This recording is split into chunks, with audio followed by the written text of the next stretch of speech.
Back Porch Video. Doing our own audio here. How you doing, Mark Porada? Swell. I'm Dave Lerman, as you know. One quick thing, Dave. Uh-huh. If you're in Dearborn, because the other cities will hear it, and you missed the opening thing, it was for the hearing impaired, and you'll have to watch Wednesday, and you could hear what we said. Yeah, it was kind of like our service for those impaired. It's fun.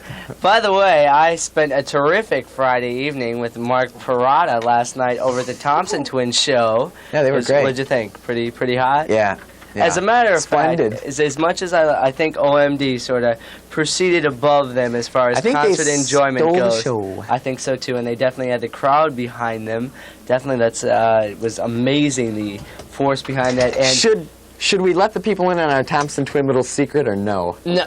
Okay. Well, maybe later you will hear a secret a secret that you Back Porch Video viewers are privy to. A secret on the Thompson Twins. I'm sure a lot of bands do that. I'm sure they do. Very sure, yes. So there's a hint. A lot of bands also do this. We have a surprise for you now. Do this. It wasn't just a Friday evening out with the boys. We were actually working last night, and we and you were shooting there, got to talk with OMD. Orchestral Maneuvers in the Dark. And that was in stereo for you.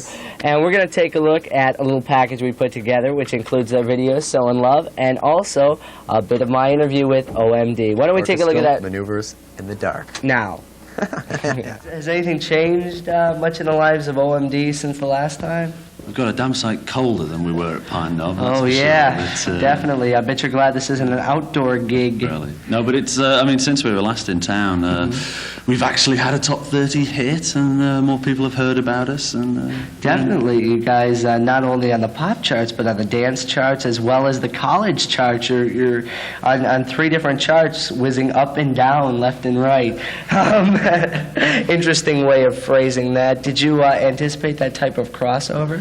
Well, I know, that for quite a while we've been on college radio stations and things, but it's been nice this year to sort of cross over a bit, and yet to still be able to keep the people who've been listening to us for a few years, because that's the one thing I think we were worried about. We don't want to piss off people who have been into us for a few years just because there's a whole bunch of sort of 14-year-olds who are now into us. Yeah. But the music hasn't changed, so as long as people realise that, that's a good thing. Yeah. What kind of differences have you noticed since the audiences with Power Station and now the audiences with the Thompson Twins? Is there a major difference? Well, I think the places that we played with the Power Station, people are coming back to see us on this tour. We are getting people coming to see us primarily, as well as the Thompson Twins. So you think you've gained sort of an addition to your following? Yeah, I think so. And because it's not long since we were last sort of in town, we're going to still be in people's minds. So that works well to your benefit. Relating an interesting story, this interview gives me a unique opportunity,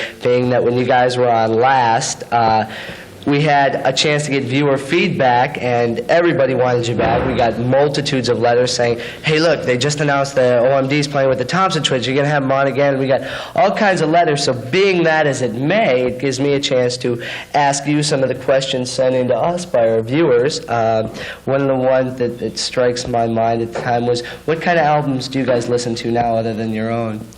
Quite sort of a wide variety, actually.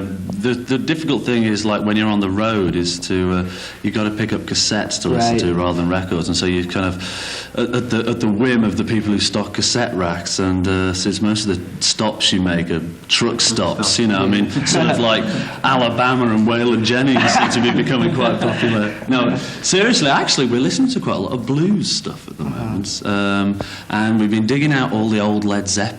We're sort of backtracking almost, and then there's sort of... We must have missed out a lot in our youth. That's what it is. We're trying. Well, thank you, Dave Lerman, for getting us that awesome interview. And as Dave said, OMD did put on a very, very good show last night, and we are glad that we were down there. Tomorrow night, we're going down to see some InXS.